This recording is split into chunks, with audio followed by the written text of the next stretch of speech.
Chapter 1. The Summons That Shattered Everything. The letter arrived on a Thursday, sealed with black wax and stamped with a symbol Sera had never seen before, a crescent moon pierced by 3 claw marks. She stood in the doorway of her cramped studio apartment, rain drumming against the windows behind her, and stared at the envelope like it might bite. No return address, no postage. Just her name written in sharp angular script that looked more carved than penned, Seraphina Castell. Nobody called her that. Not since her mother died 3 years ago, taking with her the last remnants of Sera's belief in fairy tales and happy endings. Her hands trembled as she broke the seal. The paper inside was thick, expensive, the kind that whispered of old money and older secrets. 3 sentences. That's all it took to turn her world inside out. You are summoned to Blackmoor estate by order of Alpha Draven Ashford. Your presence is required immediately regarding a matter of blood debt owed by your maternal line. Refusal is not an option. Blood debt? Sera whispered, her voice swallowed. By the storm outside. She'd spent the last 3 years running from her past, from the whispers in her hometown about her mother's episodes, from the nightmares that had plagued her childhood, from the inexplicable sense that she'd never quite belonged in the ordinary world. She'd built a quiet life here in the city. A job at a bookstore, a tiny apartment with a view of nothing, and a carefully maintained distance from anything that felt remotely supernatural. But apparently, the past had found her anyway. The phone number at the bottom of the letter seemed to pulse with silent command. Sera's thumb hovered over it for a full minute before she finally pressed call, her heart hammering against her ribs like a caged bird. It rang once. Miss Castell. The voice that answered was dark velvet over steel, smooth and utterly commanding. I wondered if you'd have the courage to call. Who are you? Sera's voice came out steadier than she felt. What is this about? I am Draven Ashford, Alpha of the Blackmoor Pack, and you, Miss Castell, are the answer to a problem that's plagued my people for far too long. Pack. The word sent ice sliding down her spine. Her mother's bedtime stories came flooding back. Tales of wolves that walked as men, of ancient bloodlines and bonds that couldn't be broken. Stories Sera had dismissed as the fantasies of a dying woman's troubled mind. I don't know what you're talking about, she said, but her voice wavered. Your mother made a bargain 30 years ago. His words were precise, deliberate. She received sanctuary from my father when she fled her own pack. In return, she promised her firstborn daughter to seal an alliance when the time came. The floor seemed to tilt beneath Sera's feet. That's insane. People can't be promised. In our world they can, and they are. A pause heavy with something that might have been regret. The debt has come due, Seraphina. I need an heir. You are the one designated to provide it. The phone nearly slipped from her fingers. You can't be serious. I'm very serious. And I'm also running out of time. His voice dropped lower, taking on an edge of something raw and almost desperate. There are forces moving against my pack. Without an heir to solidify my claim, everything my father built will crumble into civil war. Your mother understood what was at stake. My mother is dead. The words came out sharper than Sera intended, laced with 3 years of grief and anger. And I'm not some broodmare you can summon at will. No, he agreed quietly. You're much more than that, which is precisely why this situation is so complicated.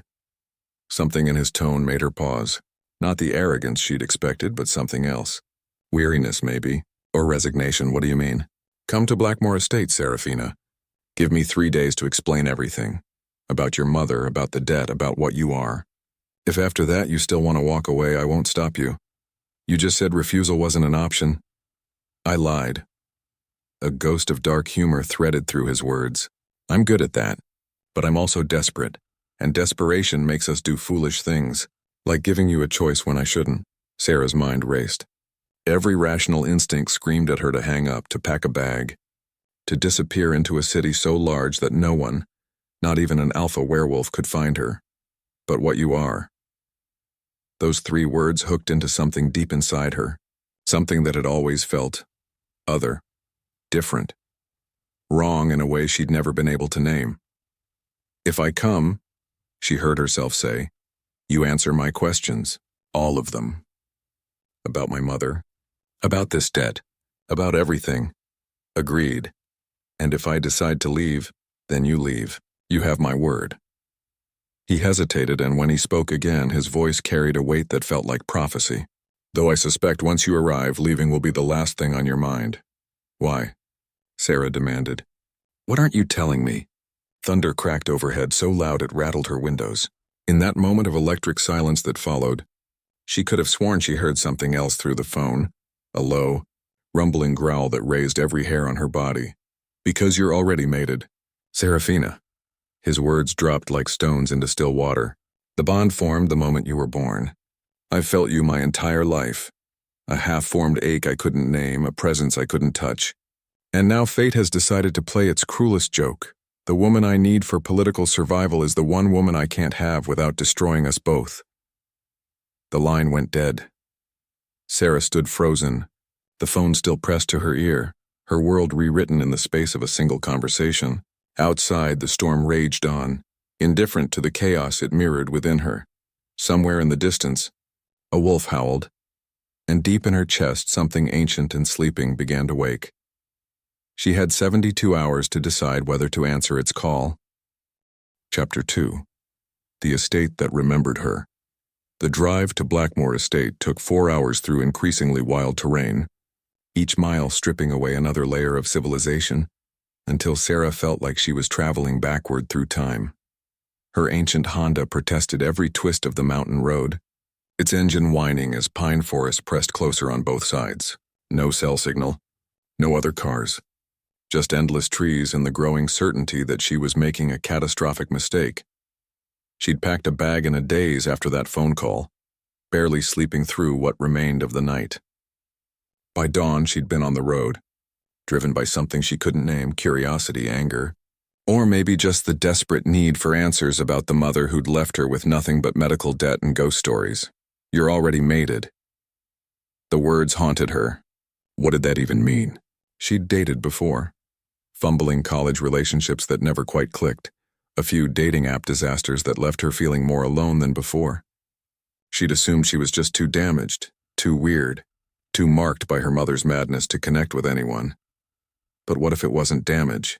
What if something in her blood had been waiting, reserved for someone she'd never met? The thought should have terrified her. Instead, it felt like finally finding the right key after years of trying wrong locks.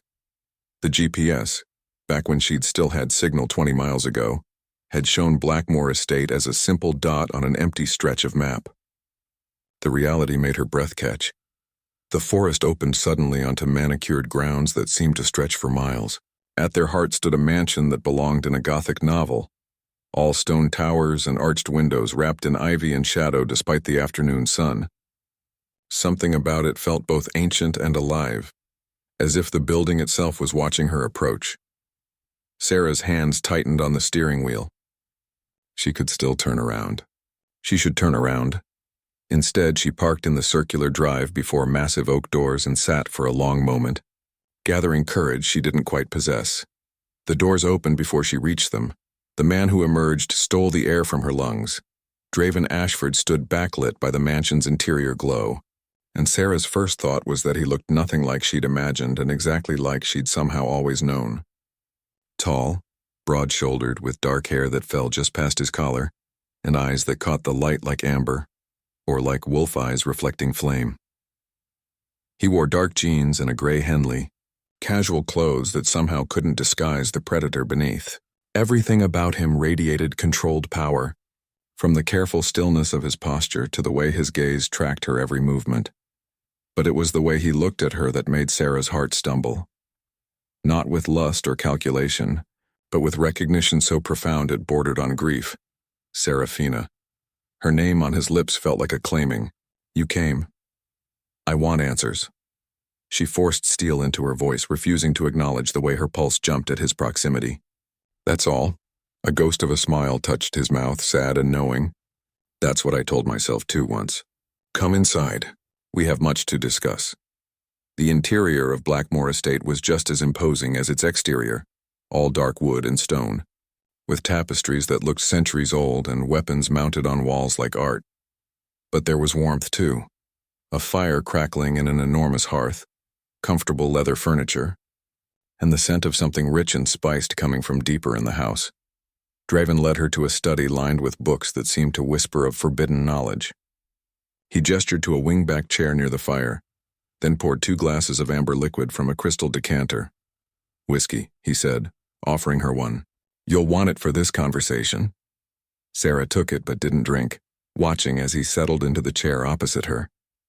Up close, she could see the fine lines around his eyes, the weariness carved into his features. He looked like a man who hadn't slept well in years.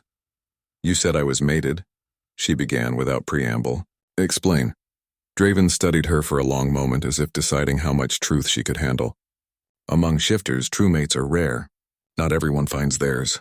But when they do, the bond is absolute, soul-deep, unbreakable. It's not a choice, Seraphina. It's fate written into your very blood. And you think we're...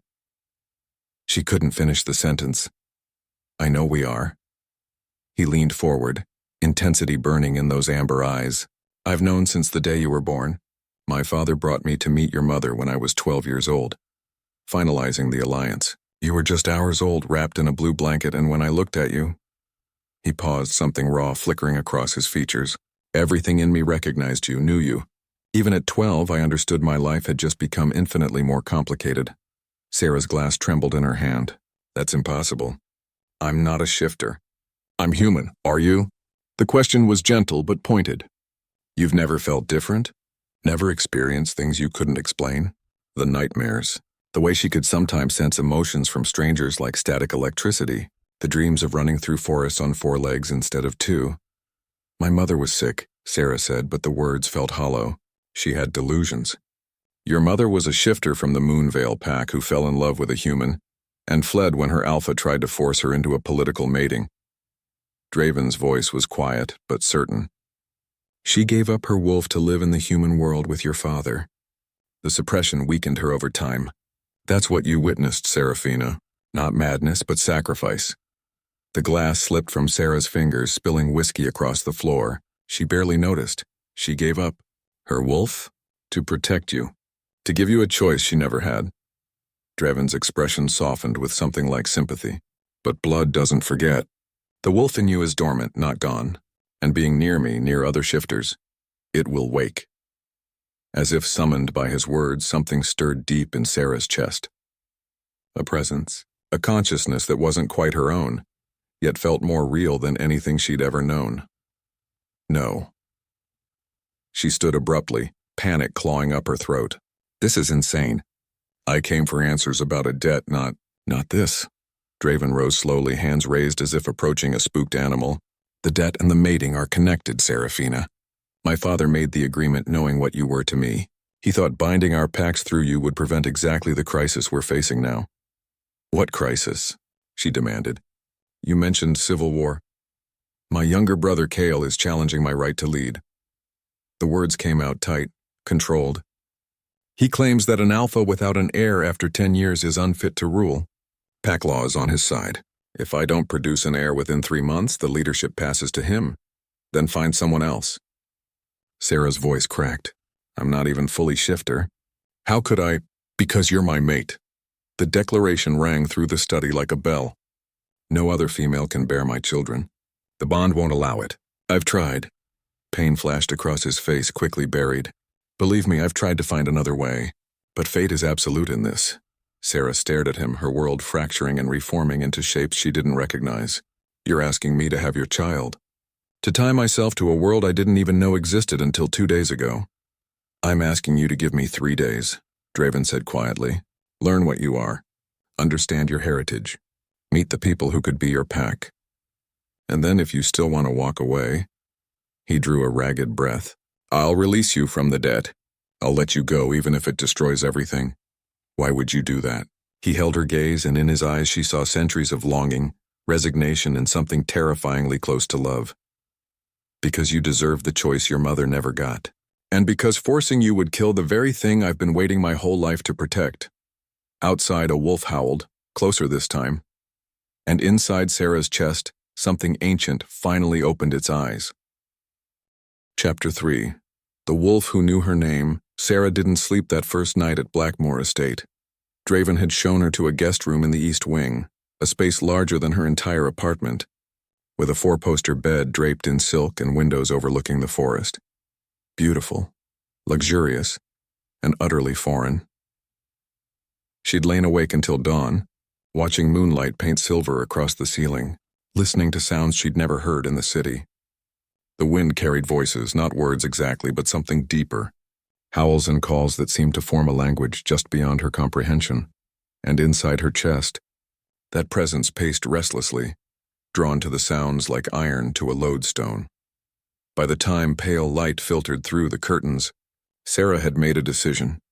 If she only had 3 days to understand this world, she wasn't going to spend them hiding in a bedroom. She dressed in jeans and a sweater, plaited her dark hair to keep it from her face, and ventured into the mansion's labyrinthine corridors. The estate felt different in daylight, less gothic nightmare, more lived-in fortress. She passed rooms filled with comfortable furniture, walls decorated with photographs of wolves and people who somehow looked like both. Voices drew her toward the back of the house. She followed them to an enormous kitchen where morning light streamed through windows, illuminating a scene that stopped her in the doorway. A woman stood at the stove, her silver-streaked auburn hair pulled into a messy bun, humming as she flipped pancakes. At the long wooden table, 3 people sat in various states of wakefulness, cradling coffee mugs like lifelines. The woman looked up first, and her face split into a warm smile that crinkled the corners of her green eyes. "You must be Seraphina. I'm Elena, the pack's healer and unofficial mother hen." She gestured with her spatula. "Come in, dear. You look like you need feeding." "I don't want to intrude." "Nonsense." A man at the table, early 30s with kind brown eyes and disheveled blonde hair, pulled out a chair. "We've been dying to meet you. I'm Marcus Draven's beta. This is Riley and Ash." He indicated a woman with short black hair and piercings, and a younger man who looked barely 20, all lean muscle and nervous energy. Sera found herself sitting before she'd consciously decided to, drawn by the easy warmth of their welcome. Elena slid a plate in front of her, pancakes, bacon, eggs cooked to perfection, and Sera's stomach reminded her she hadn't eaten since yesterday morning. "So," Riley said, studying Sera with sharp gray eyes, "you're the one who's got our Alpha all twisted up." "Riley," Marcus warned, but his tone was fond. "What?" "I'm just saying what everyone's thinking." Riley leaned back in her chair. 10 years we've watched him turn away every eligible female in 3 territories.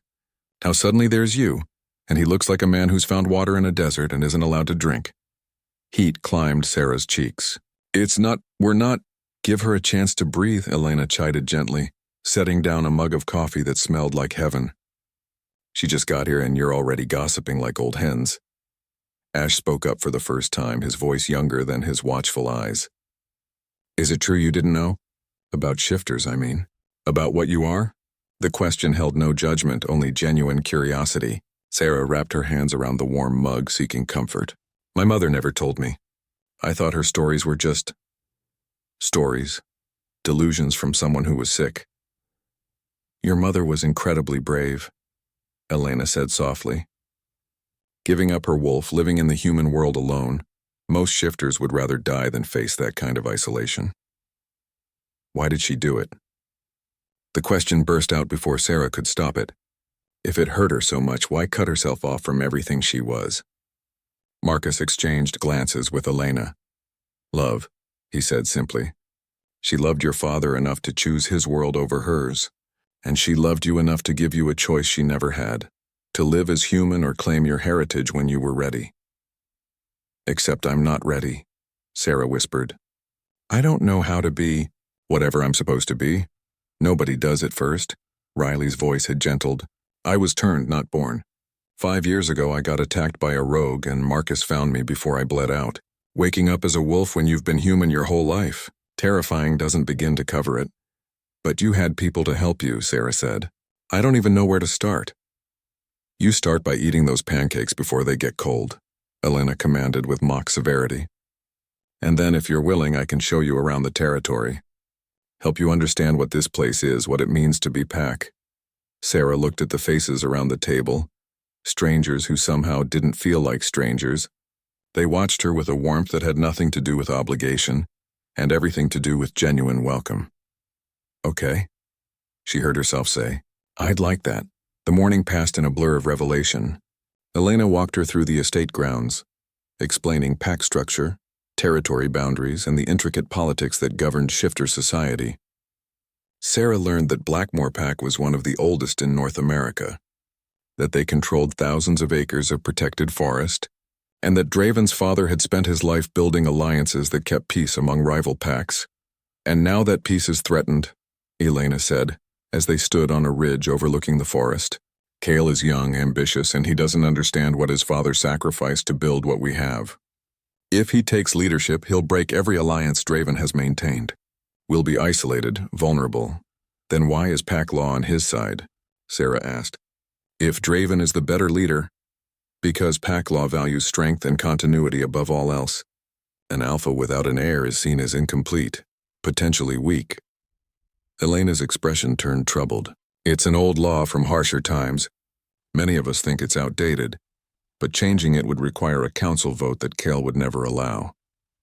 Sera stared out at the endless trees, feeling the weight of impossible choices settling on her shoulders. So I'm supposed to provide that heir, to save people I don't even know. You're supposed to make the choice that feels right to you, Elena corrected gently. But I won't lie, we're hoping that choice includes staying. Not just because of what you can give Draven, but because of who you are. Your mother's bloodline is strong, Seraphina. You belong here, whether you know it yet or not. Before Sera could respond, a howl split the air, close, urgent, and unmistakably distressed. Elena's entire demeanor shifted, the motherly healer transforming into something harder, more primal. Stay close to me, she ordered, already moving toward the sound. They crashed through underbrush, Elena moving with a speed and grace that reminded Sera these people were predators beneath their human skin. They burst into a clearing where a small group had gathered around something on the ground. A wolf lay there, gray and white, its breathing labored. Blood matted its fur, and even from a distance Sera could see the cruel slash across its side. Ash, Elena breathed, dropping to her knees beside the injured shifter. What happened? Marcus appeared from another direction, his expression grave. Rogue attack on the eastern border. Ash was on patrol when 3 of them came at him. Elena's hands moved over Ash's wolf form, glowing with a faint golden light that made Sera's breath catch. Magic. Real magic. But it wasn't Elena's healing that held Sera transfixed. It was the wolf itself, the way its amber eyes found hers through the pain, the way something in her chest lurched forward as if trying to reach him. Without thinking, Sera moved closer, dropping to her knees on Ash's other side, her hand extended toward the injured wolf, trembling. Careful, Marcus warned. An injured shifter can be unpredictable. Her palm made contact with Ash's fur, and the world exploded into sensation. Pain lanced through her. Not her own, but borrowed, the wolf's agony translating through her touch. But beneath it, something else.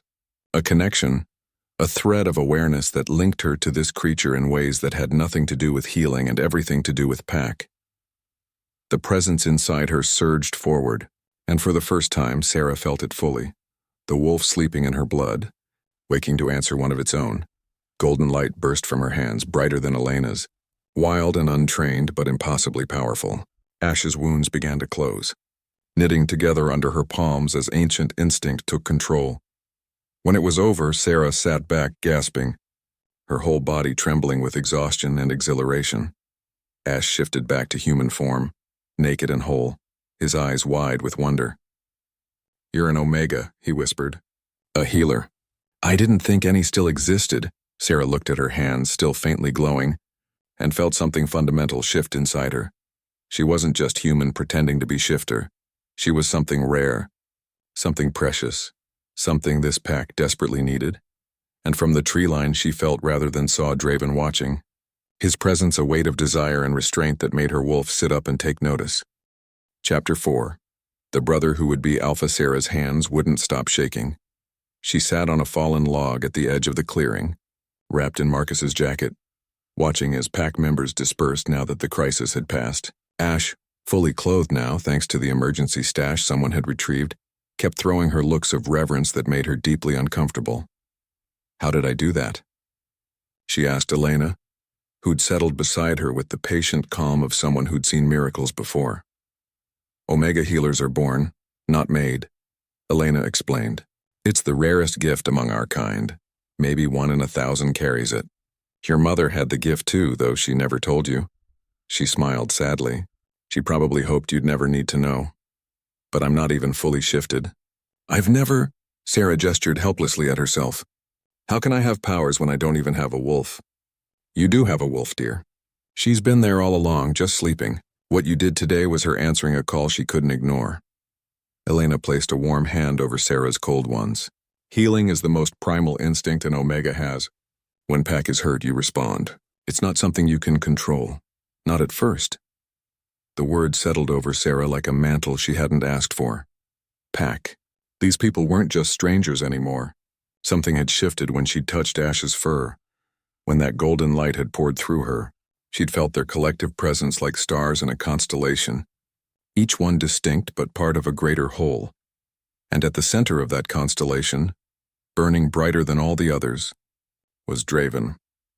As if summoned by her thoughts, he emerged from the tree line. He changed from earlier, now wearing dark cargo pants and a leather jacket that made him look every inch the predator he was. But it was his eyes that caught her. Amber shot through with something fierce and possessive and carefully controlled. Everyone, give us the clearing, he said quietly. It wasn't a request.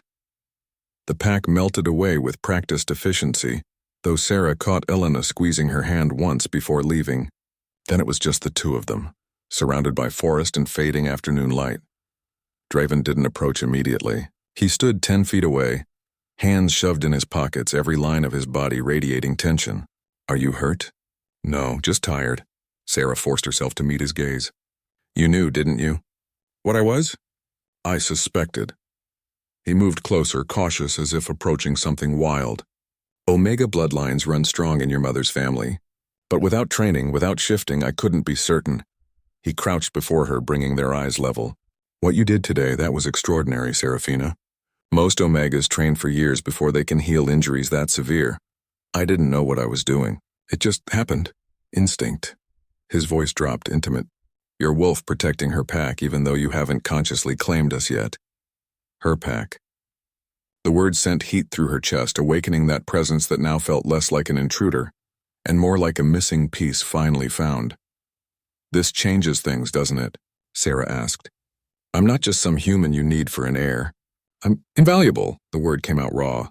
We haven't had an Omega healer in 2 generations. With rogues getting bolder, with tensions rising between packs.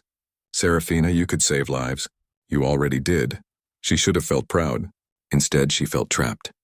So now there's even more reason for me to stay. More pressure, more expectations. No.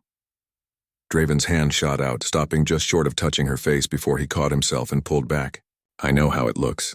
But your gift doesn't change what I promised you. 3 days to decide, and then you're free to go if that's what you want. Even though losing me means losing an Omega healer, even then, his jaw clenched. I won't cage you, Seraphina. Not even for the good of the pack. The conviction in his voice made something crack open inside her. This man, this alpha who carried the weight of hundreds of lives, was willing to let her walk away. To lose everything rather than force her hand. Before she could respond, a slow clap echoed through the clearing. They both spun to find a man leaning against a tree at the clearing's edge. He looked enough like Draven to mark them as brothers. Same dark hair, same strong features. But where Draven was controlled intensity, this man was barely leashed chaos. His eyes held a wild gleam that raised every hair on Sera's body. How touching, he drawled, pushing off the tree. The mighty Alpha, reduced to begging a half-blood human to save his throne. Kael. Draven's voice went arctic. You're not welcome here. I'm not welcome anywhere on Packlands, according to you. But last I checked, I still had rights as your brother. Kael's gaze slid to Sera, assessing and dismissive in the same glance. So this is the mysterious debt payment. I expected someone more impressive. Sera stood, refusing to be examined like livestock, and I expected Draven's brother to have better manners.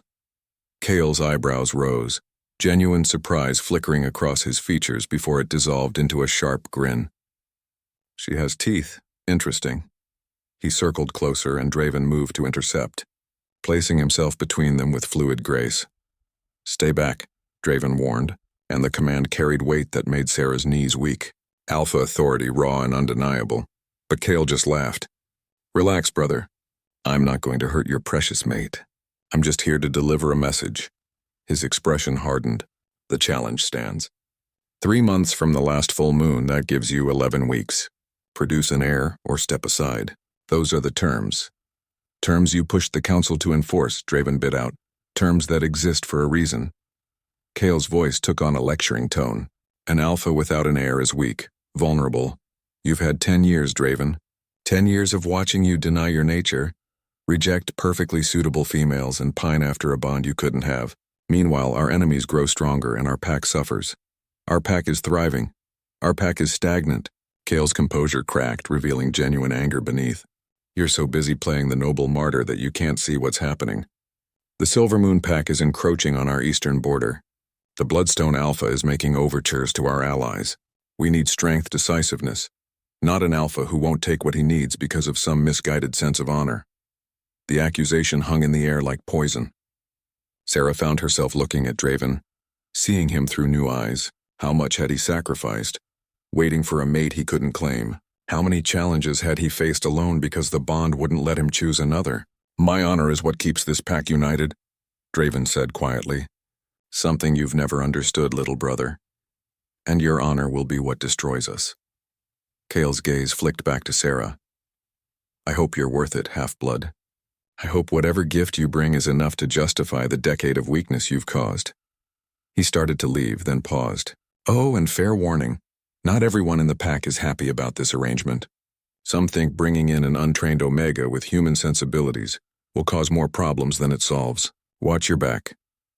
He vanished into the forest, leaving a wake of tension thick enough to choke on. Sera's legs finally gave out, and she sat down hard on the log. He's terrifying. He's desperate, Draven corrected, though his voice remained tight. And desperate men are dangerous. He ran a hand through his hair, a rare show of frustration. I'm sorry you had to meet him like this. Is he right? The question escaped before Sera could stop it. Have I caused you a decade of weakness? Draven was quiet for so long she thought he might not answer. When he finally spoke, his voice carried the weight of years. You've caused me a decade of longing I couldn't name. Of watching other wolves build families while I waited for something I wasn't sure I'd ever have. But weakness? He shook his head slowly. No, Seraphina. You've been my greatest strength even from a distance. The knowledge that you existed somewhere in the world, it kept me fighting when fighting felt pointless. Tears burned behind Sera's eyes. That's a terrible burden to put on someone. It is, he agreed, which is why I'm giving you the choice to set it down. But as Sera looked at this man, this alpha who'd waited his entire adult life for her, who was willing to lose everything rather than force her hand, she realized the choice was becoming less clear by the hour. And somewhere in the forest, a rogue howled a warning that made every instinct in her body scream danger. The 3 days weren't just about making a choice. They were about surviving long enough to make one. Chapter 5. When wolves run, the rogue attack came at dusk.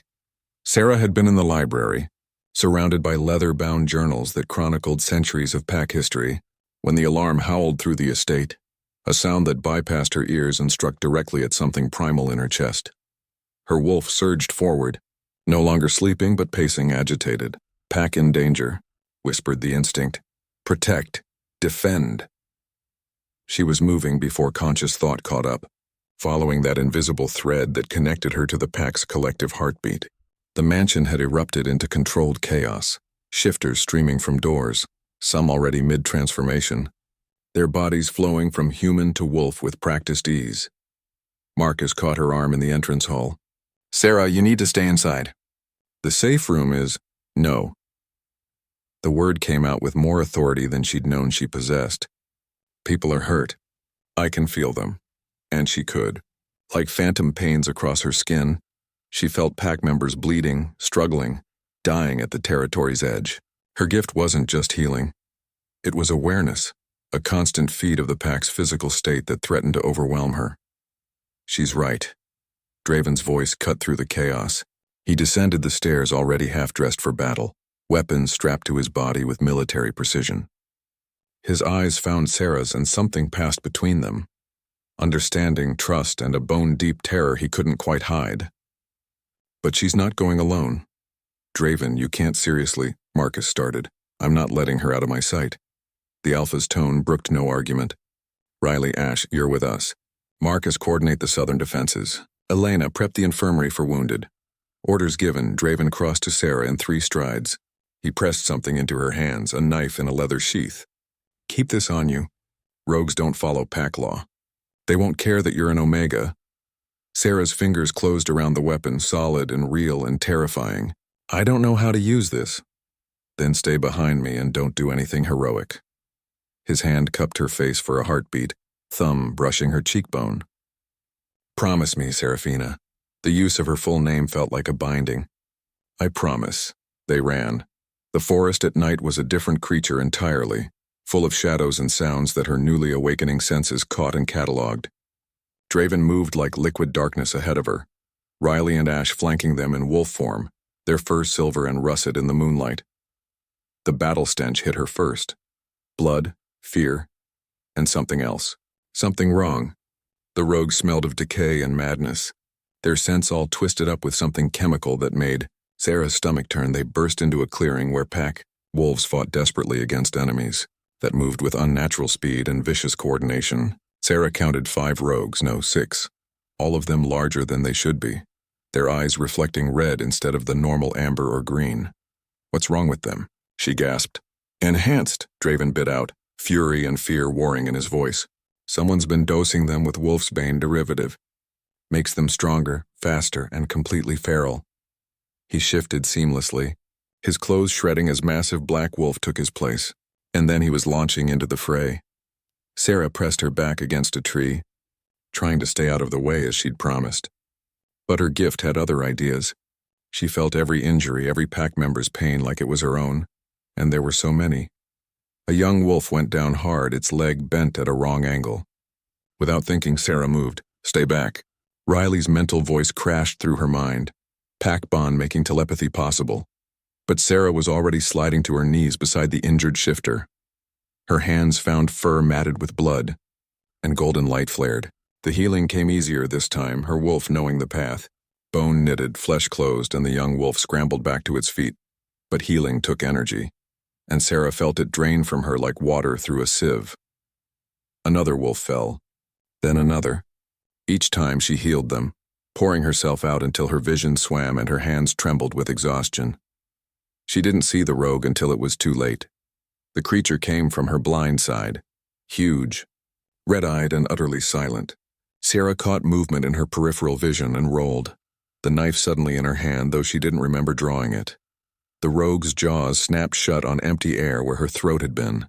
It rounded on her, lips pulled back in a snarl that showed too many teeth, and Sera knew with crystalline clarity that she was about to die. Then 200 pounds of black fury slammed into the rogue from the side. Draven and the rogue went down in a tangle of teeth and claws, rolling across the forest floor with savage intensity.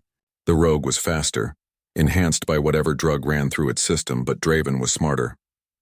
He fought with the precision of someone who'd trained for centuries, targeting weak points, using the rogue's momentum against it. The fight was brutal and brief. When it ended, the rogue lay still and Draven stood over it, breathing hard, his black fur painted red. He shifted back to human, naked, bloodied, and absolutely magnificent in his fury.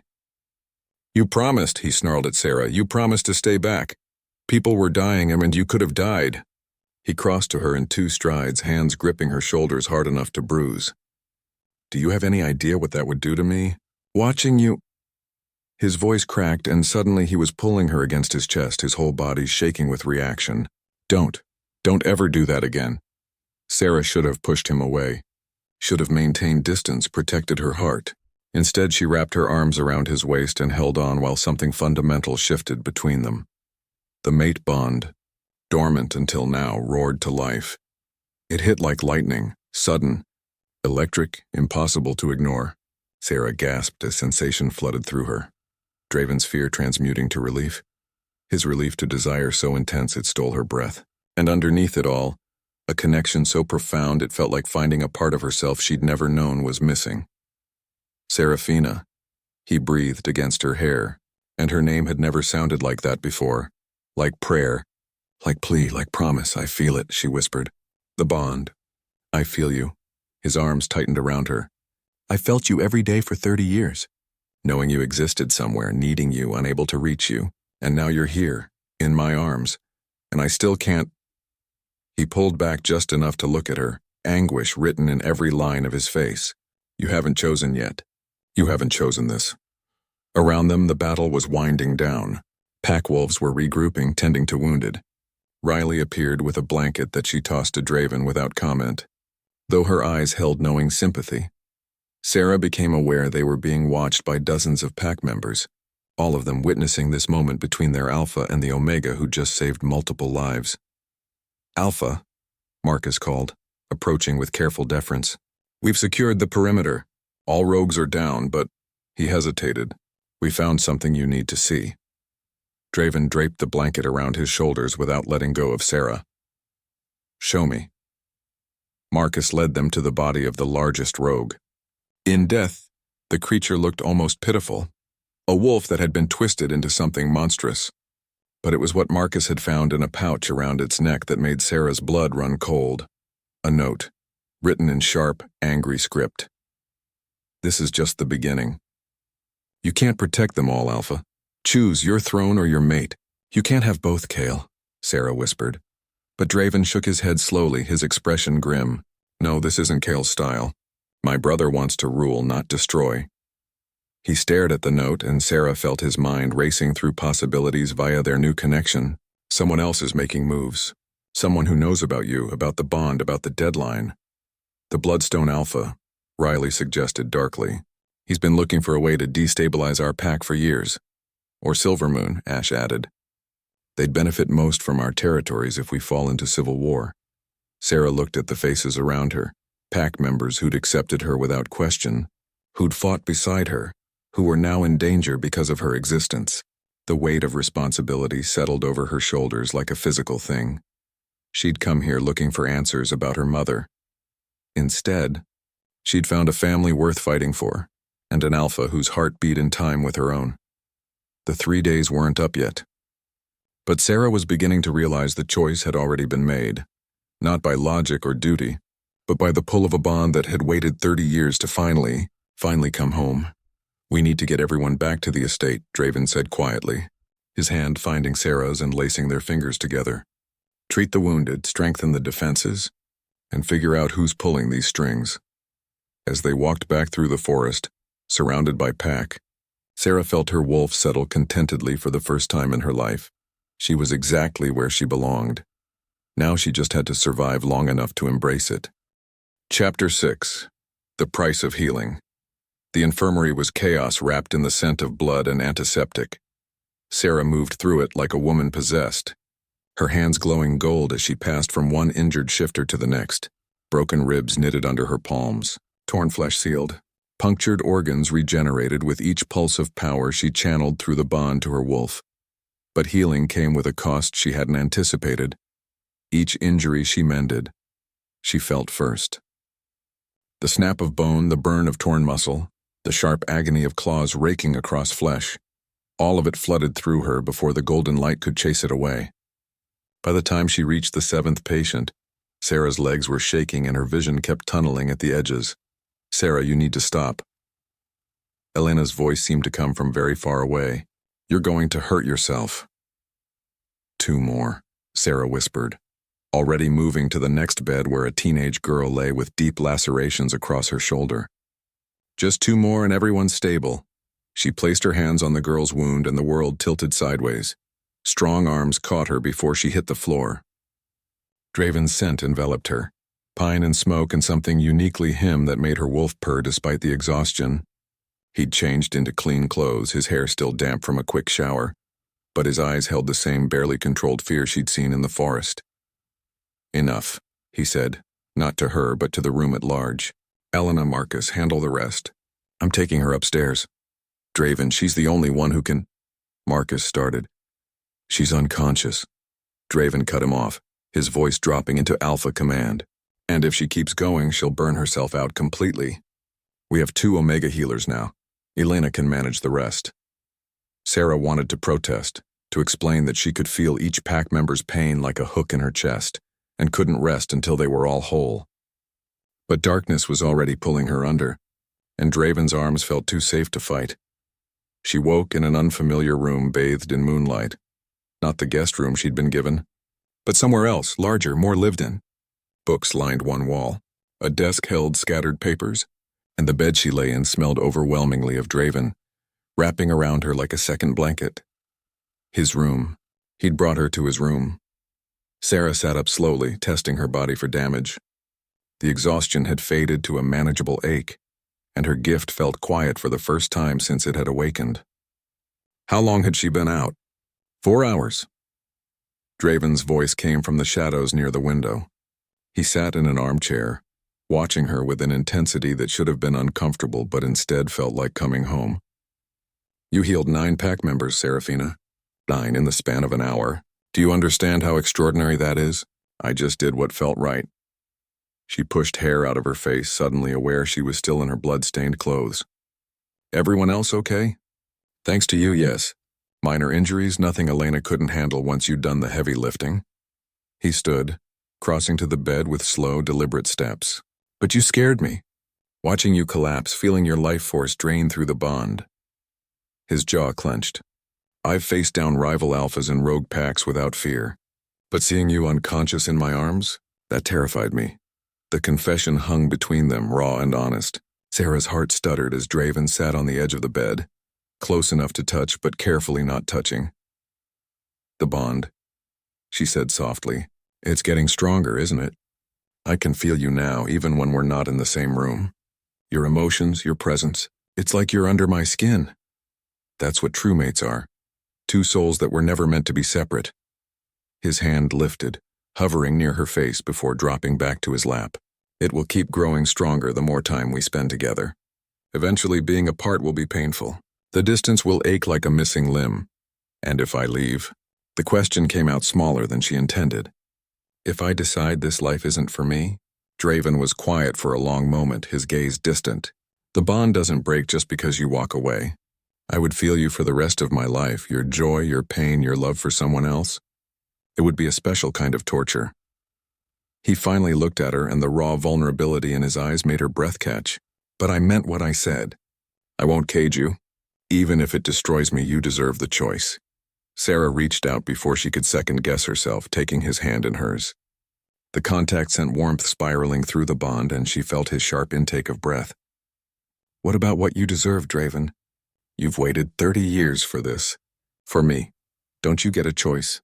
I made my choice the day I was born, the moment the bond formed. His fingers tightened around hers.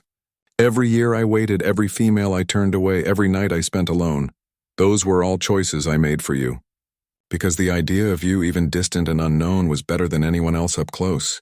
Tears burned behind Sera's eyes. That's not fair. I didn't ask for that kind of devotion. No one asks for a mate bond. It just is. He lifted their joined hands, pressing her knuckles to his lips in a gesture so tender it made her ache. But I need you to understand something, Seraphina. This isn't just about my feelings or what I've sacrificed. It's about what you are, what we could be together. The Omega Heir, she whispered. More than that. Draven's free hand moved to rest over her heart, and she felt his palm warm against her sternum through her shirt. Your mother was Omega. I'm Alpha. The child we create wouldn't just be an heir, it would be something this world hasn't seen in generations.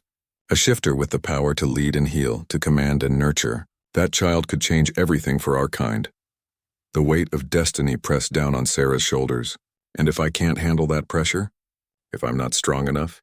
You healed 9 wolves tonight while barely able to stand. You faced down a rogue without flinching. You've been in this world for less than 2 days. And already the pack looks at you like you're their salvation. He cupped her face, thumb brushing away a tear she hadn't realized had fallen. You're stronger than you know, Seraphina. The question isn't whether you're capable, it's whether you want this life enough to fight for it. Did she? Sera searched herself for the answer, letting her awareness drift through the bond. She felt Draven's steady presence, warm and solid as bedrock. But beyond him, she felt the others too. The pack she'd healed. The wolves who'd fought beside her, even Elena's motherly concern from somewhere downstairs. They weren't strangers anymore. They were hers, in a way she'd never experienced with anyone in the human world.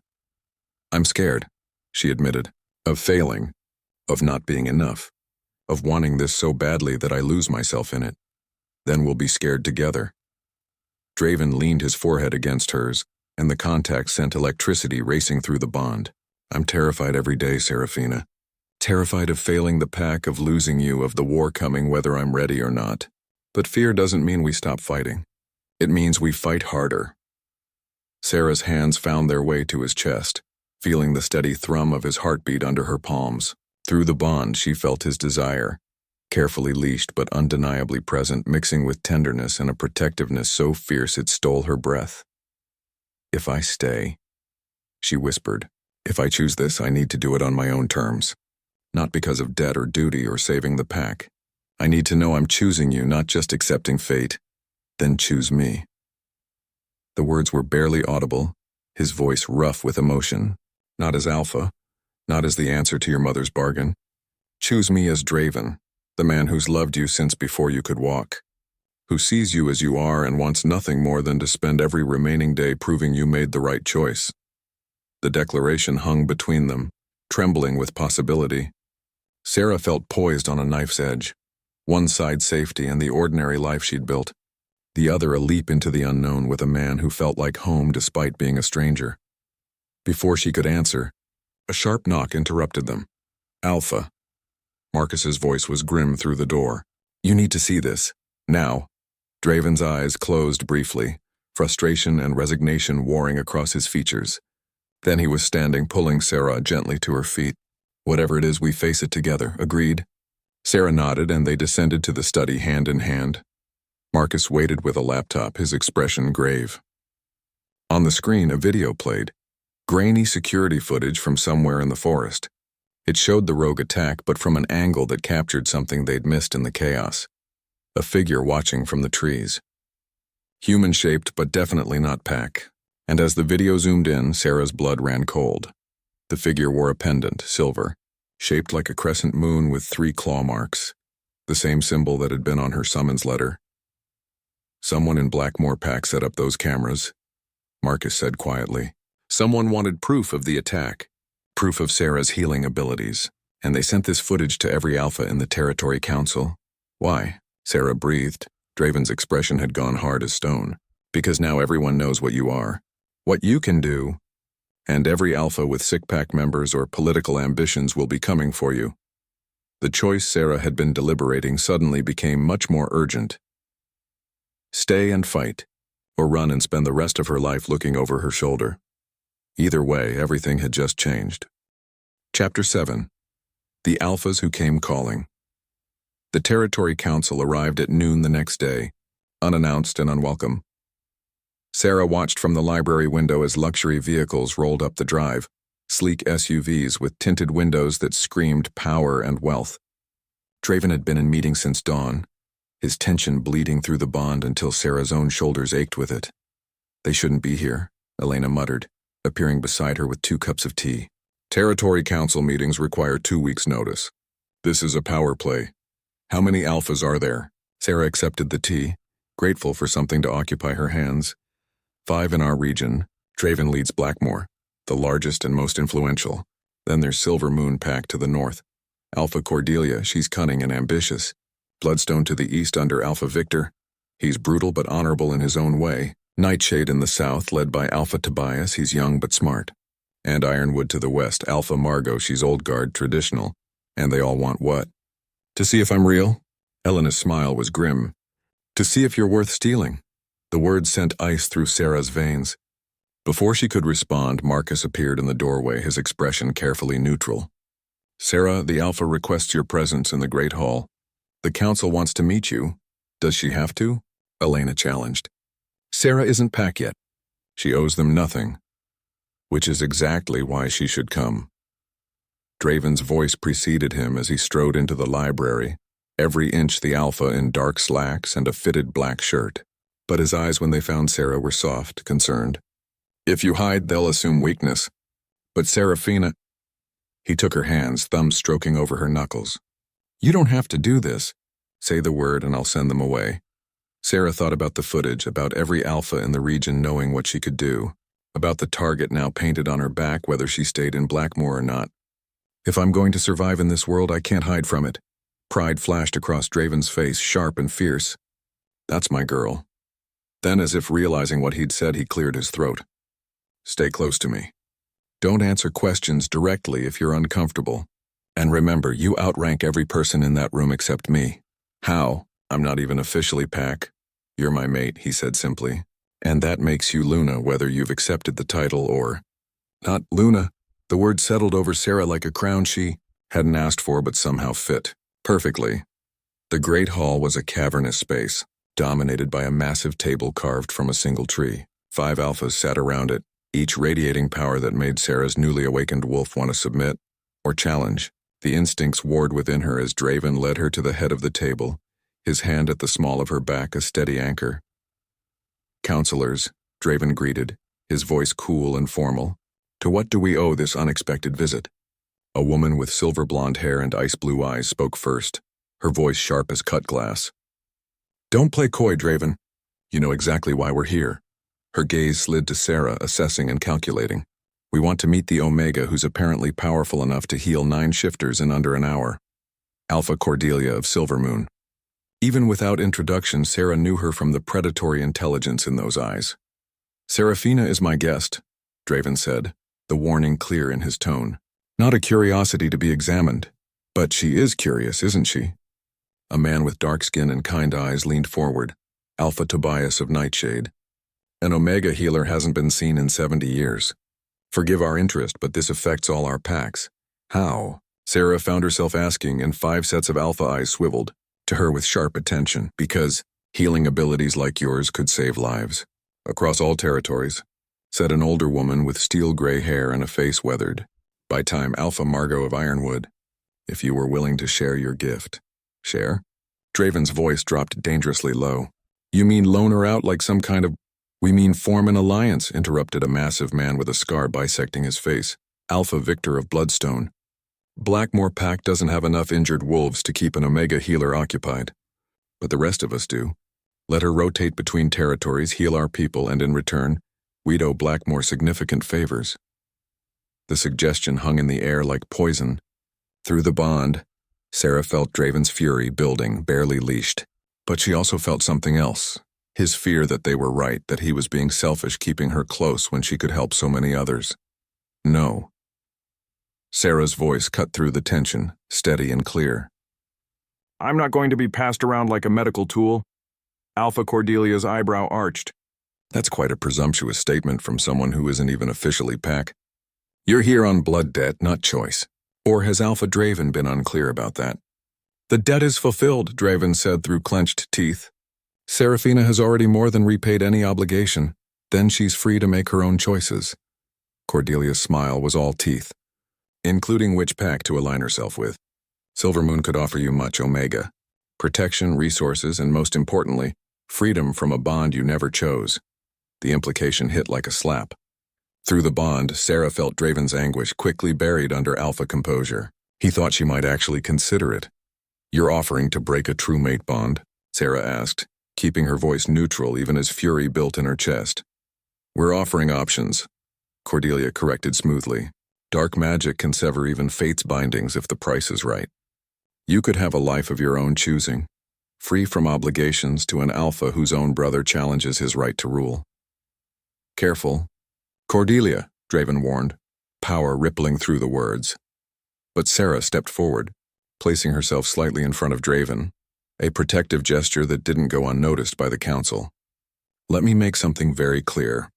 I didn't grow up in your world, so I don't know all your politics and power plays, but I know what it feels like to be used, to be seen as a tool instead of a person, and I'm done with that.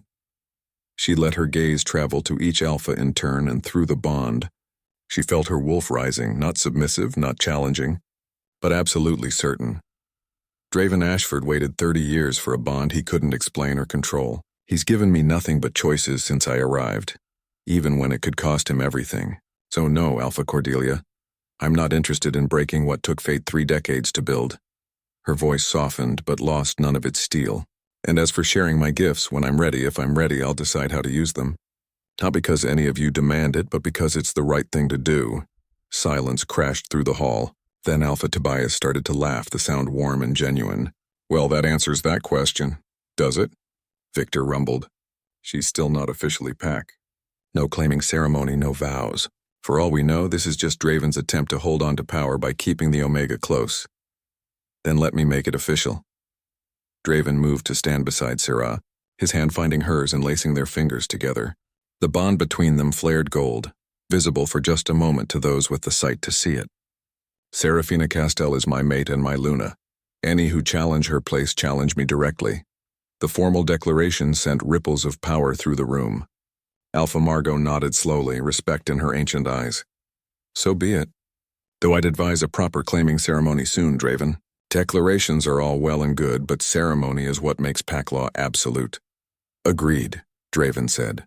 3 nights from now, under the full moon, the council is invited to witness if they choose to attend peacefully. "Oh, we'll attend," Cordelia said, standing with liquid grace, "if only to ensure this Omega knows what she's committing to." Her smile was sharp as broken glass. 3 days is also plenty of time for her to change her mind. As the Alphas filed out, each offering varying degrees of congratulation and veiled threat, Sera felt the weight of what she'd just done settling over her shoulders. She'd claimed Draven in front of the council, declared herself his Luna, and in 3 days, she'd have to make it official with a ceremony that would bind her to this world forever. The choice was no longer theoretical. It was real, immediate, and absolutely terrifying. Once they were alone, Draven pulled her into his arms, his face buried in her hair. "You didn't have to do that. Defend me, claim the bond in front of them." "Yes, I did." Sera pulled back to look at him, seeing the vulnerability he tried so hard to hide. "Because in that moment I realized something. You've been fighting for us since before I was born. The least I can do is fight beside you now." "Seraphina, I'm still scared," she admitted. "Still not sure I'm strong enough for all of this. But I know I'm sure about you. About us. And if we only have 3 days before everything becomes permanent, I don't want to waste them being afraid." Draven's eyes darkened with emotion, desire, hope, and something so tender it made her chest ache. "3 days," he murmured. "Think you can learn to be Luna in 3 days?" Sera smiled, rising on her toes to brush a kiss against his jaw, the first voluntary touch of affection she'd initiated. "I learned to heal in 3 hours. How hard can being Luna be?" His laugh was low and rich, vibrating through the bond. "You have no idea what you've just signed up for." But as he held her close, Sera thought maybe she did, and maybe, just maybe, she was ready for it. Chapter 8. Lessons in Being Luna. "You're holding back," Elena said, circling Sera in the training room. "Your wolf wants to come forward, but you're keeping her caged." Sera wiped sweat from her forehead, frustration mounting. They'd been at this for 2 hours, trying to coax her wolf to the surface for a proper shift. So far, all she'd managed were flashes of enhanced senses and a pair of golden eyes that had looked back at her from the mirror. "I don't know how to let her out without losing control." "That's because you think you and your wolf are separate." Elena moved behind her, placing hands on Sera's shoulders. "But you're not. She's not some beast you control, she's you, the part of yourself you've been suppressing your whole life." Sera closed her eyes, reaching inward to that presence that had grown steadily stronger. She felt her wolf pacing, restless and eager. But every time Sera tried to release control, panic seized her. "What if I can't change back? What if I hurt someone?" "You won't." Draven's voice made her eyes snap open. He stood in the doorway, still dressed from his morning meetings, but his gaze was focused entirely on her. "The bond won't allow it. I'd feel your distress and bring you back." "How long have you been watching?" Sera asked, suddenly aware of how disheveled she must look in borrowed workout clothes, hair escaping its braid. "Long enough to know you're overthinking this."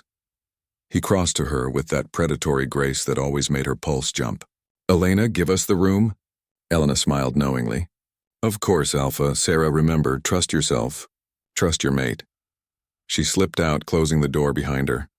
Alone with Draven, the training room suddenly felt much smaller. He circled her slowly, and Sera tracked his movement with senses that were becoming more wolf than human. "You're afraid," he observed.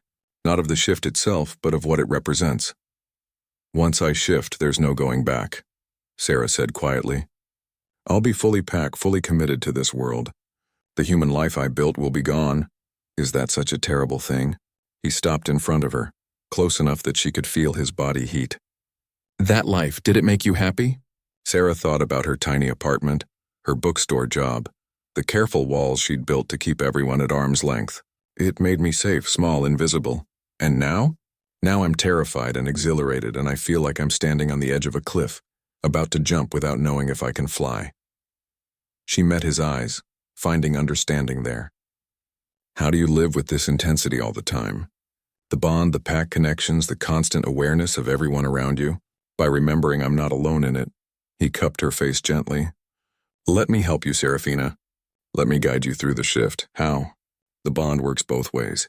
If you open yourself to me completely, I can show you the path. But it requires absolute trust, no walls, no defenses. Just you and me and the connection between us. Sera's heart hammered. What he was describing felt more intimate than anything she'd experienced. But as she looked at this man who'd waited decades for her, who'd offered her nothing but patience and choices, she realized she did trust him. Completely. Okay, she whispered. Show me. Draven's eyes darkened with something that wasn't quite desire but felt just as intense. Close your eyes. Focus on the bond. Sera obeyed, sinking into that golden thread that connected them. Usually she just felt impressions, emotions, general awareness. But as she opened herself fully, the connection deepened into something profound. She felt Draven's presence flood through her like warm honey. His strength, his certainty, his absolute faith in her. And beneath it, the shape of his wolf, powerful and patient and utterly devoted. Follow me, his voice whispered through the bond. Not words, but pure meaning. Let your wolf meet mine. Sera reached for that pacing presence inside her, but this time she didn't try to control it. She simply let go. The shift hit like diving into cold water, shocking, overwhelming, and then suddenly right.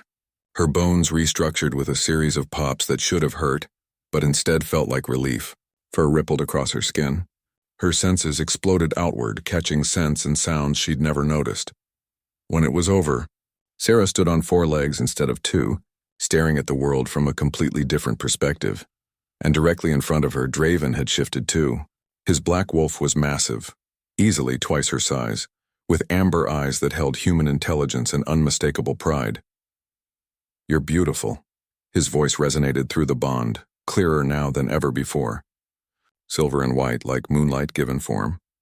Sera took a tentative step, marveling at how natural it felt. Her wolf knew what to do, how to move, how to exist in this body as if she'd worn it her whole life. Because she had, Sera realized. This wasn't new, it was remembering. Draven circled her slowly, and instinct made Sera lower her head in a show of submission. But he nudged her muzzle up with his own, a clear rejection of the gesture. You bow to no one, he told her firmly. Not even me. You're Luna. The title resonated through the bond with the weight of ceremony. Sera felt something shift inside her, a final piece clicking into place. This was who she'd always been meant to be. Not the small, scared girl hiding in the human world, but this, powerful, connected, whole.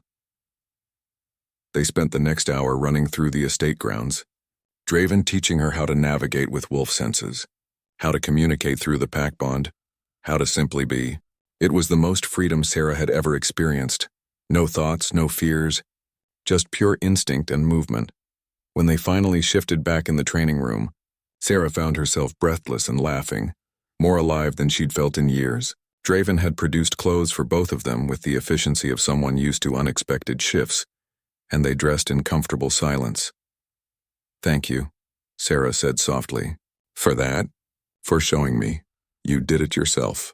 I just held the door open. He pulled her close, and Sera went willingly, resting her head against his chest. His heartbeat was steady under her ear, a rhythm that felt like home. How do you feel? Like I've been walking around half asleep my entire life and just woke up. She tilted her head back to look at him. Is it always like that? The first shift is always profound. But Seraphina, his expression grew serious. You shifted completely on your first try. Most wolves take months to achieve full transformation. Your power is extraordinary. Because of the Omega bloodline? Partially. But I think it's also because of us. The bond amplifies everything, your gifts, your instincts, your strength. His thumb traced her jaw. We make each other stronger. The moment hung between them, charged with possibility. Sera felt the pull of the bond urging her closer. Draven's desire bleeding through even as he held himself carefully in check. He wouldn't push, she realized. He'd wait forever if that's what she needed. But Sera was done waiting. She rose on her toes, closing the distance between them, and kissed him. For a heartbeat, Draven went absolutely still. Then he groaned against her mouth and kissed her back with 30 years of longing poured into the contact.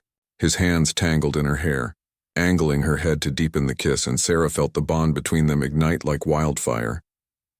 It was nothing like the chaste kisses she'd experienced before. This was consuming, claiming, a promise and a question all at once. She tasted his need, his restraint, his absolute devotion, and poured her own acceptance back through the bond. When they finally broke apart, both breathing hard, Draven pressed his forehead to hers. "Seraphina, I choose you," she whispered.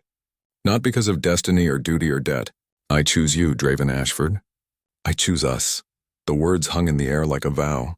Through the bond, Sera felt Draven's soul-deep relief, his joy, his love crashing over her in waves that threatened to drown them both. "The ceremony," he managed, his voice rough. "We should wait until after the ceremony to kiss?" Sera smiled against his lips. "I think that ship has sailed." To complete the bond fully, his hands trembled slightly where they cupped her face. "The claiming ceremony will bind us in front of the pack, but there's another ritual, a private one, that makes the bond absolute." "It involves sex," Sera finished and felt her cheeks heat despite everything.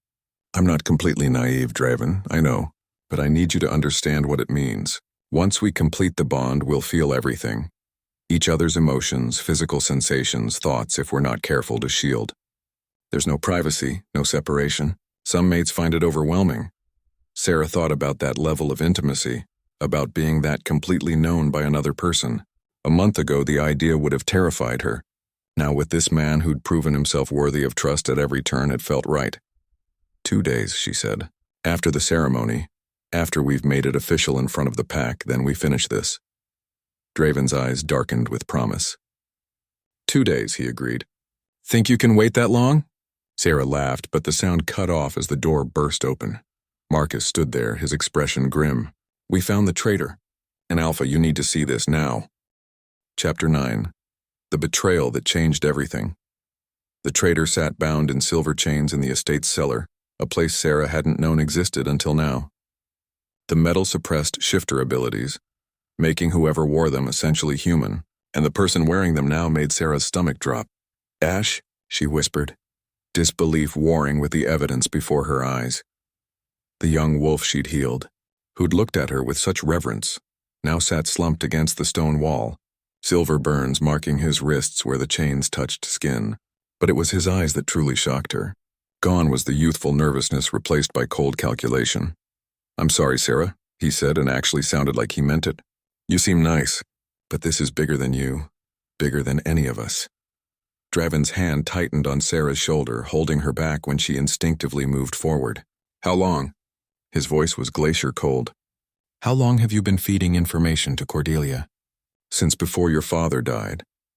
Ash, or whoever he really was, lifted his chin defiantly. "Silvermoon planted me here 6 years ago. Every alliance you made, every weakness you tried to hide, I reported it all."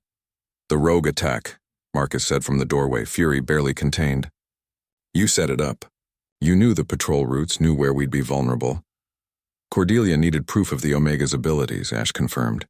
"Had to be real danger, real injuries, or she wouldn't believe it. The rogues were enhanced to make sure some of you got hurt enough to need healing." His gaze found Sera's. "I didn't expect you to nearly kill yourself saving us. That was unexpected." Sera felt sick. "I healed you. I touched your wolf, connected with you through the bond." "And I felt terrible about it," Ash interrupted. "For what it's worth, I didn't want to betray your trust specifically. But Cordelia pays well, and she promised me a place in Silvermoon once this is over." "Once what is over?" Draven demanded. Ash smiled, and it wasn't pleasant. "The ceremony. You really think Cordelia is just going to sit back and watch you claim an Omega healer? She has plans, Alpha. Plans that will make your little mate bond irrelevant. Sera felt Draven's rage through the bond, carefully leashed but volcanic. What plans? Like I'd tell you that. Ash leaned back against the wall. But here's a freebie. The attack was just the opening move. The real game starts at the ceremony. You might want to consider postponing it. Might live longer that way. Draven lunged forward, and it took both Marcus and Riley appearing from the shadows to hold him back. You dare threaten her? I'm not threatening anyone. I'm stating facts. Ash's expression shifted to something almost pitying. You can't win this, Draven. Even with an Omega mate, even with the bond, Cordelia has been planning this for years. She has allies you don't know about, resources you can't match. The best thing you could do is step down gracefully, let Kael take leadership, and maybe she'll let you and your mate live quietly somewhere. Never, Draven snarled. Then you'll die. Both of you. Ash looked at Sera one more time. I really am sorry. You seem like a good person. Wrong place, wrong bond, wrong time. Marcus hauled Draven bodily from the cellar before the Alpha could shift and tear the traitor apart. Sera followed on shaking legs, her mind reeling from the revelation. 6 years. Ash had been in the pack for 6 years, trusted and liked. And all of it had been a lie. They regrouped in Draven's study along with Elena, Riley, and a handful of other high-ranking pack members Sera was just beginning to recognize. The tension in the room was suffocating. We postponed the ceremony, Marcus said immediately. Move Sera somewhere secure, figure out what Cordelia's planning. No. Sera's voice cut through the debate, surprising herself as much as everyone else. We don't postpone. We don't hide. That's exactly what she wants, for us to look weak, scared, unprepared.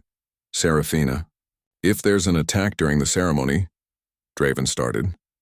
Then we handle it, she interrupted, moving to stand beside him. You said yourself that declarations aren't enough. That ceremony is what makes pack law absolute. If we don't complete the claiming under the full moon, Cordelia can challenge our bond. She can claim I'm not truly Luna, that I haven't committed. Elena nodded slowly. She's right. Postponing now would give Cordelia legal grounds to contest the bond. She could argue Sera is still technically available to other Alphas. And what if Cordelia brings an army to the ceremony? Riley challenged. We'd be sitting ducks, so we prepare for that. Sera looked around the room at these people who'd become her pack in just a few short days. We set guards, wards, whatever magical protections exist. We make sure every pack member knows what to watch for. And we show Cordelia and everyone else that we're not afraid. That's incredibly brave, Draven said quietly, and incredibly dangerous. So is being your mate. Sera took his hand, lacing their fingers together. But I'm done playing it safe. Safe means small. Safe means alone. I didn't choose this bond just to hide from it. Something shifted in the room. Pack members exchanging glances, nodding in agreement. Sera realized she was seeing the moment they truly accepted her. Not just as their Alpha's mate, but as their Luna. Someone willing to fight for them. All right, Draven said, his voice taking on the tone of command. The ceremony proceeds as planned tomorrow night. But we fortify. Riley, Marcus, I want patrols doubled, every inch of the territory checked for intruders. Elena, gather whatever herbs and charms you need for protective wards. And someone call the other council Alphas, Victor, Tobias, Margot. Tell them we have reason to believe Cordelia plans to disrupt a sacred ceremony.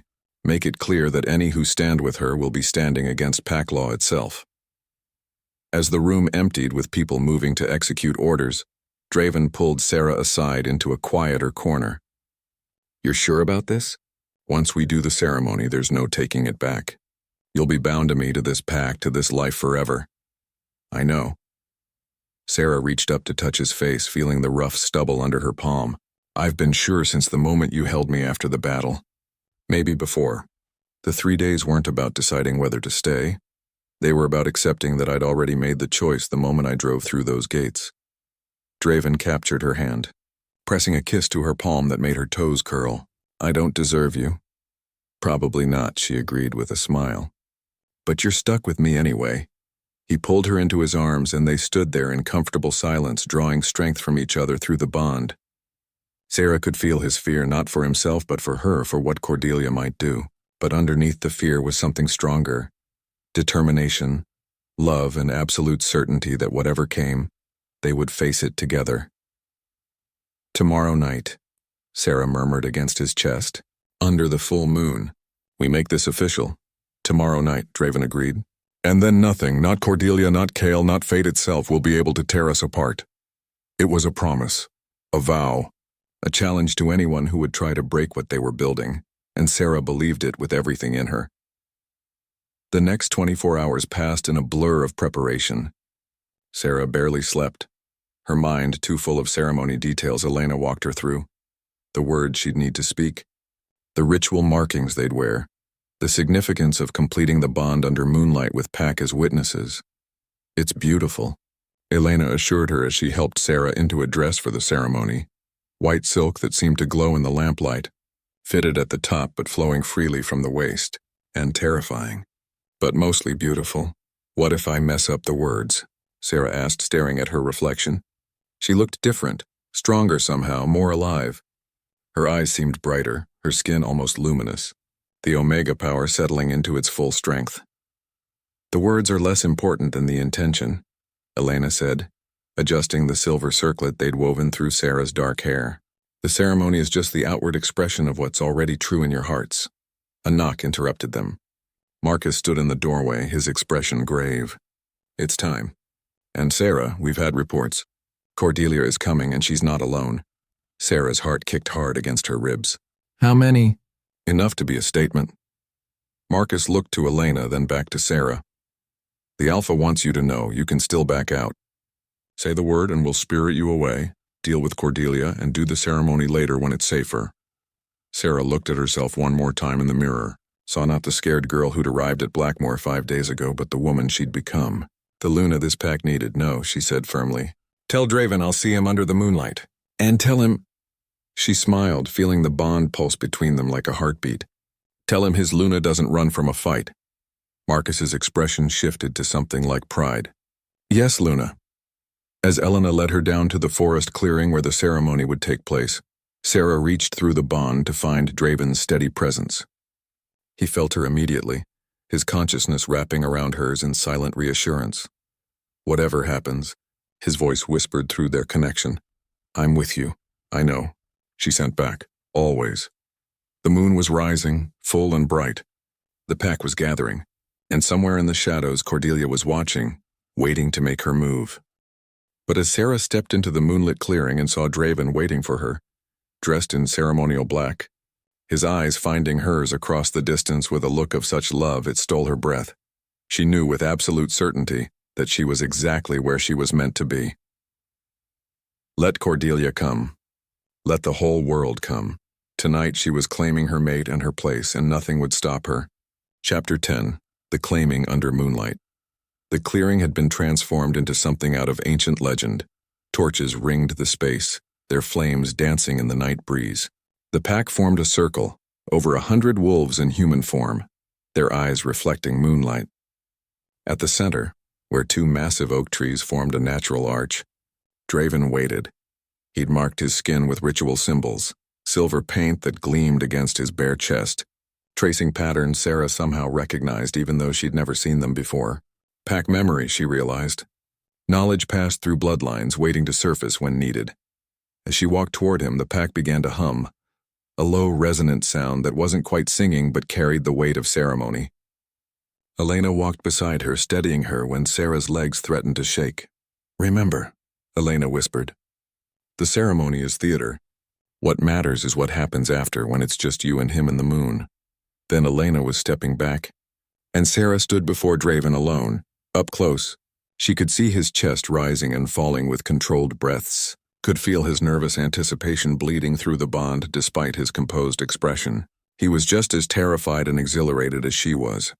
"Seraphina Castell," he said, his voice carrying across the clearing. "You stand before Blackmoor pack asking to be recognized as Luna, as my mate, as my equal in all things. Do you come of your own free will?" The ritual words felt heavy with meaning. Sera met his eyes and found strength there. "I do. I come freely, choosing this bond, choosing this pack, choosing you. And do you understand what you choose? To be bound to me and mine for all the days of your life? To share my burdens, my battles, my soul?" "I understand." Her voice grew stronger. And I accept it all, the burden and the blessing. Draven's hand extended, palm up. Sera placed her hand in his, and the moment their skin touched, golden light flared between them, the bond made visible for all to witness. The pack's humming intensified, taking on harmonies that raised goosebumps across Sera's arms. Draven drew her closer until they stood chest to chest, their joined hands between them. Then by the light of the full moon, he continued, by the witness of pack and earth and sky, I claim you as mine, my mate, my Luna, my heart walking outside my body. He paused, and Sera realized it was her turn. Elena had taught her the words, but standing here, feeling the weight of 100 watching eyes and the pull of the bond and the enormity of this moment, the rehearsed speech fled her mind. So she spoke from her heart instead. I claim you as mine, she said softly, then louder so all could hear, not because fate decided it, not because of debt or duty, but because in 5 days you've shown me what it means to be truly seen. You've given me choices when you could have demanded obedience. You've made me stronger by believing I already was. So yes, I claim you, Draven Ashford, my mate, my Alpha, the home I never knew I was searching for. Draven's eyes glistened with unshed tears. Through the bond, Sera felt his love crashing over her in waves, so intense it nearly brought her to her knees. The claiming is witnessed. Elena's voice rang out from the circle. Now comes the binding. Draven pulled a ceremonial blade from his belt, silver, ancient, carved with runes. He drew it across his palm without flinching, blood welling dark against his skin. Then he offered the blade to Sera. She took it with steady hands and mimicked the motion, feeling the sharp sting as the blade bit into her flesh. Her blood was brighter than his, almost luminous in the moonlight, the Omega power making itself known. They clasped hands, palm to palm, blood to blood, and the world exploded. The bond, already strong, became absolute. Sera gasped as Draven's consciousness flooded into hers, not invading but merging, two souls recognizing they'd always been meant as one. She felt his memories flash past, a 12-year-old boy looking at a newborn and knowing with soul-deep certainty that his entire life had just changed. Years of waiting, of loneliness, of holding fast to a promise fate had made. The first moment he'd seen her as an adult, standing in his doorway looking lost and fierce and utterly perfect. And she felt his love. Decades of it. Built from patience and hope and absolute devotion. In return, she poured herself into him, her childhood confusion and loneliness never quite fitting anywhere. Her mother's stories that had seemed like madness but were actually breadcrumbs leading her home. The terror and wonder of these past 5 days. And her choice. Clear, certain, irrevocable. I love you, she sent through the bond, and felt him shudder with the impact of those words. I have loved you since before you drew breath, he sent back. And I will love you until the stars burn out. The pack howled, a sound of celebration and acceptance that should have been deafening but instead felt like blessing. Draven pulled Sera into his arms, and when he kissed her, the bond sealed with a flash of light that made the torches flare bright. The ceremony was complete. Sera was Luna, and then everything went to hell. How touching, a voice called from beyond the circle. But I'm afraid this ceremony is invalid. The pack parted reluctantly, revealing Cordelia standing at the clearing's edge. She wasn't alone. 24 Silvermoon wolves flanked her, all of them radiating hostility. But it was the figure beside Cordelia that made Sera's blood run cold. Kael. Draven's brother stood with Silvermoon pack, his expression a mixture of triumph and regret. Kael, Draven said, his voice deadly quiet. What have you done? What I had to. Kael stepped forward, his posture defensive. You're so busy playing the honorable Alpha that you can't see the truth, brother. Blackmoor needs strength, not sentiment. Cordelia can give us that. By betraying your own pack, Marcus snarled from the circle. By siding with our enemies? By making a strategic alliance, Cordelia corrected smoothly. She moved with liquid grace, circling the outer edge of the pack circle like a predator assessing prey, one that doesn't rely on fairy tale bonds and convenient Omega discoveries. The ceremony is complete, Draven said, pulling Sera protectively behind him. The claiming is witnessed by pack and council. You have no grounds to challenge it, don't I? Cordelia's smile was sharp as broken glass. Pack law is clear, Alpha Draven. A Luna must prove herself worthy through the 3 trials. sacrifice, strength, and wisdom. Your little mate has done none of these. She's simply a human who can heal. Impressive, but hardly Luna material. The trials are archaic, Elena protested. No one has invoked them in 50 years. But they remain law, Cordelia interrupted. And as a member of the Territory Council, I invoke them now. Let Seraphina Castell prove she's worthy to stand as Luna, or let the claiming be declared void. Sera felt the trap closing. Through the bond, she felt Draven's fury and helplessness warring with each other. If he refused the challenge, Cordelia could claim he was protecting a weak mate, grounds to question his fitness to lead. But the trials were designed to be nearly impossible, especially for an Omega.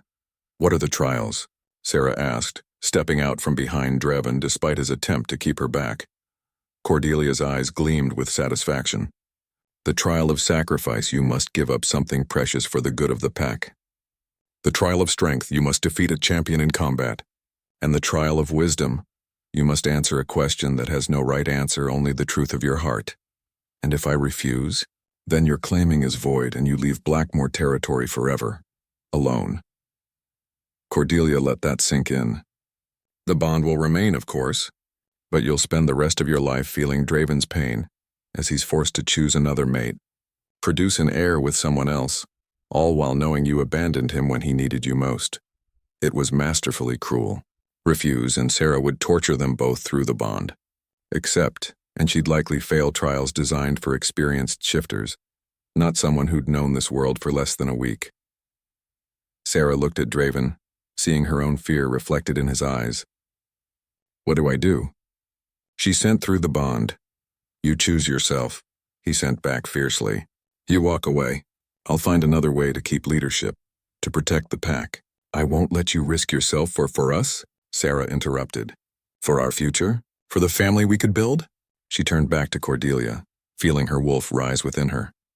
Not with aggression, but with absolute certainty. She'd spent her whole life running from who she was. She was done running. I accept the trials, Sera said clearly. All three. Here and now. The pack gasped. Cordelia's smile widened. And through the bond, Sera felt Draven's heart break even as his pride in her soared. Then let the trials begin, Cordelia declared, starting with sacrifice. Tell me, little Omega, what are you willing to give up for your mate and your pack? Sera looked around the circle, at Elena's worried face, at Marcus's clenched fists, at Riley's fierce loyalty. She looked at the pack members she'd healed, who'd accepted her without question. She looked at Draven, her mate, her alpha, her home, and she knew exactly what she had to sacrifice. My gift, she said quietly. My healing abilities. They're what make me valuable. What make me a target. What make me useful to the pack. I'll give them up. Bind them, seal them away, whatever it takes. I'll be Luna not because of what I can do, but because of who I choose to be. The clearing went absolutely silent. It was the last thing anyone had expected, and the one sacrifice that would prove, beyond any doubt, that Sera's choice was about love, not power. Cordelia's expression flickered with surprise before smoothing back to satisfaction. So be it. Elena, you will perform the binding ritual. Once it's done, we move to the trial of strength. As Elena approached with tears streaming down her face, Sera reached through the bond to Draven one more time. Trust me, she sent. I know what I'm doing. I trust you with everything, he sent back, even when it terrifies me. And as Elena's hands began to glow with binding magic, Sera closed her eyes and prepared to give up the gift that had made her special, all to prove that her love was real.